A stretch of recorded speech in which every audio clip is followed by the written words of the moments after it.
ago. And together, we're the first generation that grew up with personal computers as part of our daily lives. So we became programmers, digital artists, and storytellers. And along the way, these personal computers finally became fast enough to render true 3D graphics, and this led to the birth of the first game engines, including Epic's Unreal Engine in 1998.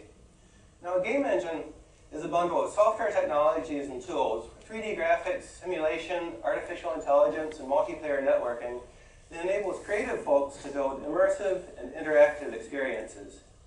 The Unreal Engine powers Epic's own games, including Paragon, our high-fidelity multiplayer action game, and Fortnite, a new game we released in July, which has already reached 11 million users and is one of the most widely played games in the world now. And many of the world's best game makers also use the Unreal Engine for their own projects, including 3.8 million indie developers. Some of the top independent games include Ark, Kingdom Hearts, Astroneer, and PUBG.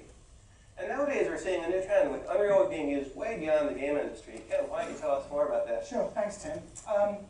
Over the last 2 decades, many industries have been using computer graphics to power their businesses, from entertainment all the way through design and visualization. And now each one of these businesses is converting over to the power of real-time graphics, and Unreal Engine is showing the way forward. We worked this year with General Motors and the Mill to create the world's first interactive car commercial. In San Francisco, Zoox are using Unreal Engine to help train the machine learning components of their autonomous vehicles. Architects and designers are using Unreal to design and prototype virtual experiences that they can go into years before they're physically constructed. This frame that you're looking at here was generated real-time in Unreal Engine. It's not a photograph. Even NASA are training their astronauts for missions that they take out on the International Space Station. And we've been collaborating with teams all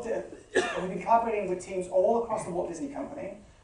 This year, in partnership with our friends at Pixar, we adopted the Universal Scene Description format that enables bringing film quality assets into a real-time engine. What you're seeing here is a frame that was generated from a scene that we brought into Unreal and we're able to render it real-time in UE4. Lucasfilm's Industrial Light and Magic used Unreal Engine to create some of the visual effect shots for K2SO in Rogue One: Star Wars Story. This was a super historic moment. The actual movie contains pixels generated from a game engine. And also, Walt Disney Imagineering and Lucasfilm are collaborating and using Unreal for the new Millennium Falcon experience that will be in Disneyland and Disney Hollywood Studios in 2019. We'd also like to give you a quick demo of some augmented reality stuff we prepared. I'm going to go off and set the demo. Tim's going to talk a little while. Yeah, thanks, Ken. Yeah, so at Apple's Worldwide Developers Conference this year, we teamed up with ILM XLab to show a live mixed reality demo from within the Star Wars universe. And also in partnership with Apple at WWDC, we worked with Peter Jackson's Wingnut AR startup to debut Apple's AR kit on iOS. And this really signaled the birth of augmented reality as a mass consumer entertainment medium. And AR is a technology out of science fiction literature.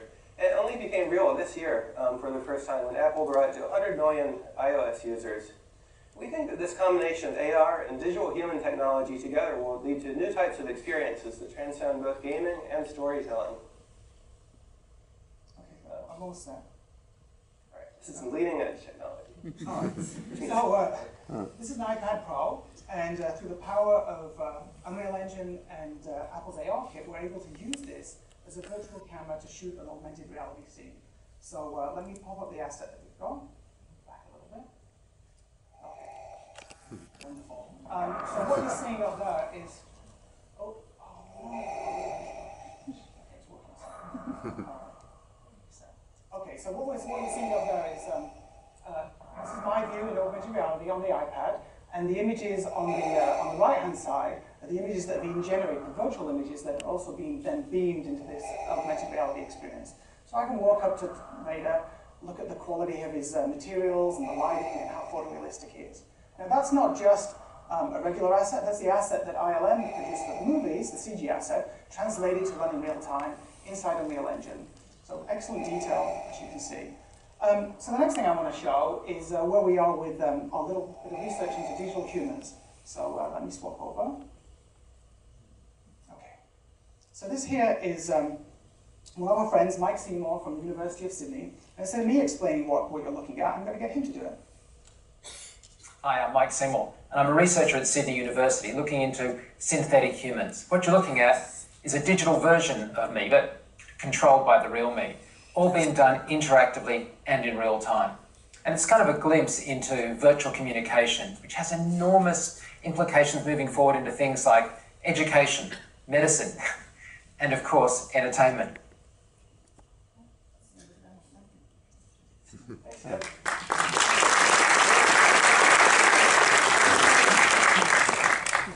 So across all digital entertainment industries, we're seeing a revolution in real-time computer graphics. It's changing the way that people work, the way we play, and the way we interact with each other socially. And today we've seen some of the building blocks of this new future with VR, augmented reality, and digital humans. But keep in mind, these are technologies that will evolve over the next decade, and what we're seeing today is just the very beginning. Thank you.